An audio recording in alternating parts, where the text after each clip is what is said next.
ఏం సంగతి? నా మీద ఏదో కేసు పెడతానమాట? ఏం కేసు పెడతావు? సార్ చిన్నప్పటి నుండి if you study well you will get a job, if you study well you will get a job అన్నారు. I studied very well. I got 80% in 10th and 85% in inter and also 85% in degree. But I didn't got the job, sir. నీకు ఉద్యోగం రాలేదంటే అది నీ అసమర్థత. అసలు ఎన్ని ఉద్యోగాలు ఉన్నాయో తెలుసా? ఎంతమంది పాస్ అవుట్ అవుతున్నారో తెలుసా? ఎవ్రీ ఇయర్ 50% ఉద్యోగాలు మాత్రమే ఇక్కడ మనం పొందగలం. 100కి 50% జాబ్స్ మాత్రమే ఉన్నాయని మీకు తెలుసు కదా. మరలాంటప్పుడు ఎందుకు సార్ చిన్నప్పటి నుండి if you study well you will get a job, if you study well you will get a job అని చెప్తారు? అరే if you study well you can create job అని ఎందుకు చెప్పారు సార్?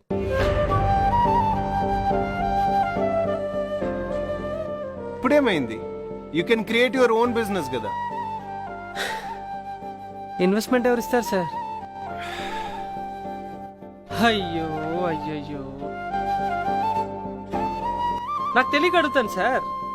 ఇప్పుడు ఎల్కేజీ నుంచి 10th క్లాస్ వరకు సంవత్సరానికి 25,000 చొప్పున 10 సంవత్సరాలకి 2,50,000.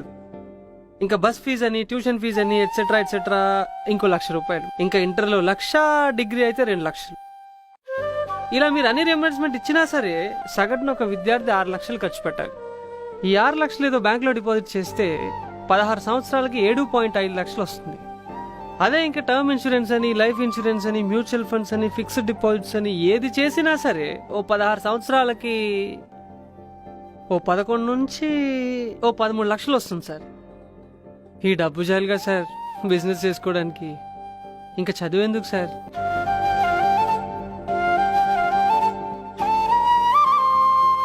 ఇది నా లాజిక్ కాదు సార్. బిజినెస్ చేస్తాను నాన్న, డబ్బు కావాలి అంటే మా నాన్న చెప్పిన క్యాలిక్యులేషన్స్. అయినా సరే ఇద్దాం అనుకున్నాడు సార్.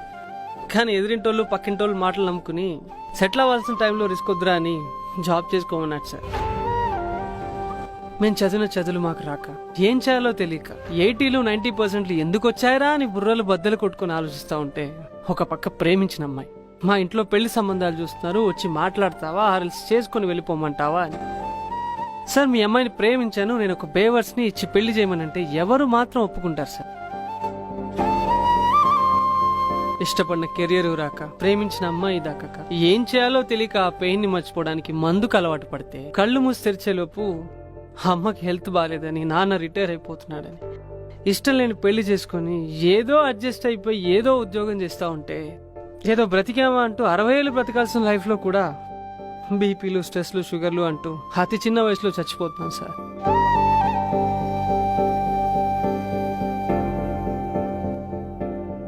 ఇవన్నీ మారాలంటే మీరే ఇనిషియేట్ తీసుకోవాలి సార్.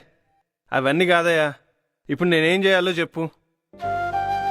సార్ మన లైఫ్లో అవసరమైనా కాకపోయినా మ్యాథ్స్ థియరీ, లైట్ థియరీని అన్నిటి గురించి టీచ్ చేస్తారు కదా. మనిషిగా పుట్టిన ప్రతి ఒక్కడికి కావాల్సిన సబ్జెక్ట్ ఫైనాన్షియల్ మేనేజ్మెంట్ ఎందుకు సార్ టీచ్ చేయరు? చిన్నప్పటి నుంచి డబ్బంటే ఏంటి, డబ్బుని ఎలా సేవ్ చేయాలి, ఎన్ని రకాలుగా సేవ్ చేయాలి అని ప్రతి ఎడ్యుకేషన్ సిస్టంలో టీచ్ చేసి ఉంటే ఏదో ఒక రోజు ఆ డబ్బు మీద భయం, బాధ్యత పెరిగి ఉండేది సార్. అయినా సార్ జాబ్ వచ్చాక టీడీఎస్, పిఎఫ్ అని కట్ చేసి డబుల్ ఇంట్రెస్ట్ వేసి మరీ బెనిఫిట్ ఇస్తారు కదా సార్. అదే ఒక మనిషి పుట్టగానే వాడికంటూ ఒక అకౌంట్ క్రియేట్ చేసి సమ్ డిపాజిట్ చేస్తే వాడి చదువు అయిపోయే లోపల అదే ఒక ఇన్వెస్ట్మెంట్ లా మారుతుంది కదా సార్. అంటే ఇప్పుడు నువ్వు చెప్పినవన్నీ చేస్తే ఎంప్లాయ్మెంట్ సమస్య తీరిపోతుందా? అవ్వకపోవచ్చు సార్.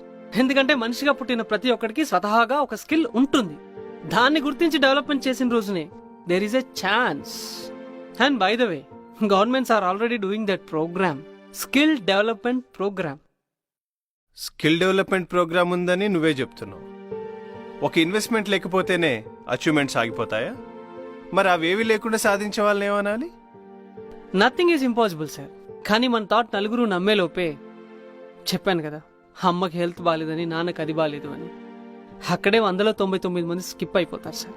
ఆ మిగిలిన 1% అచీవర్స్. అదే ఫైనాన్షియల్ స్ట్రెంత్ ఉంటే అందరూ అచీవర్సే కదా సార్.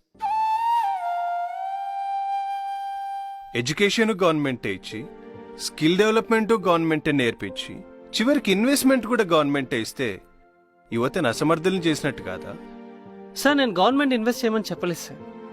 మరి సార్ మా అమ్మ ఒక ఆల్బమ్ చూపించి ఇది నీ ఫస్ట్ బర్త్డేరా 50,000 ఖర్చు పెట్టి మీ నాన్న గ్రాండ్ గా సెలబ్రేట్ చేశాడరా అని చెప్పేసి సార్. 1992లో 50,000 అంటే 2020లో ఎంత సార్? ఒక బర్త్డే గ్రాండ్ గా చేయాలనుకున్న మా నాన్నకి గ్రాండ్ లైఫ్ ఇవ్వాలంటే ఏం చేయాలో ఎందుకు తెలియలేదా అనిపించింది సార్. అప్పుడు అర్థమైంది it's a lack of awareness in the society అని. ఆ అవేర్నెస్ క్రియేట్ చేయమని సార్ మిమ్మల్ని అడిగేది.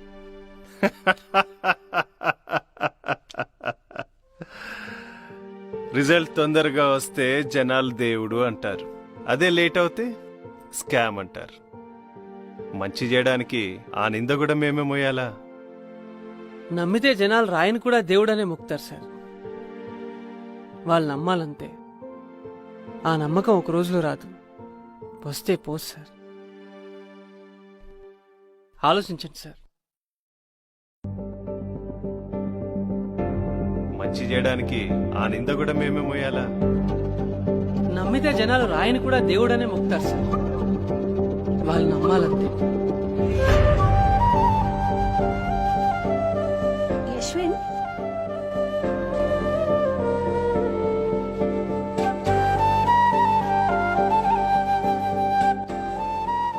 నీ పెయిన్ ఏంటో నాకు అర్థమైంది Yashwin. Definitely I will do it, trust me. Thank you sir. Yashwin, హ్మ్? ఇంతకీ నా మీద కేసు ఎందుకు వేయాలనుకున్నావో చెప్పలేదు.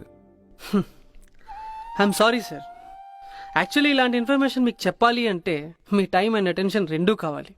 అందుకే మీ లాయర్ దగ్గరే మీ మీదే కేసేస్తే ఇలా మీ అపాయింట్మెంట్ దొరుకుతుంది అనిపించింది.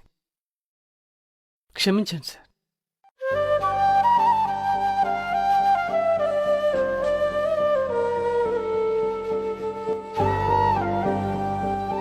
ఉడుకు రక్తం సార్, ఆ ఏజ్లో ఎవరికైనా గట్లనే ఉంటుంది. తప్పేముందే జై, గవర్నమెంట్ పుట్టిన ప్రతి బిడ్డకి ఇంతో అంత సాయం చేస్తున్నప్పుడు అదేదో ఆ పిల్లల మీద డిపాజిట్ చేస్తే దానికోసమైనా చదివిస్తారు కదా. It's good thought, let us encourage.